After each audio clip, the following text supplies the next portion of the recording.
Pri nas, pri Šikerjih, se je pričelo že vse leta 1870, torej 155 let že deluje naša gostilna. Začela se je kot furmanska gostilna, saj so namreč tukaj furmali tudi počivali. Danes, jaz kot 6. generacija, ponujamo lokalne jedi in naš jedilni list je tudi razdeljen tako na en del Šikerjevih klasik, ki jih imenujemo, ki so pri nas že več kot 50 let na jedilniku, dodajamo pa še sezonsko ponudbo, ki jo menjavamo 4 do 5 krat na leto.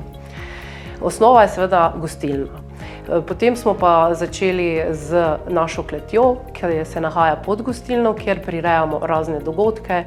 Potem smo leta 2000 odprli tudi kmečki muzej. Nato smo pa leta 2011 še našo ponudbo dopolnili z manjšim hotelom, z 10 sobicami. Velik poudarek dajemo na naši družinski tradiciji. Pomembna nam je pristnost, da se gostje pri nas počutijo kot doma in to je nekako naš moto tudi za naprej.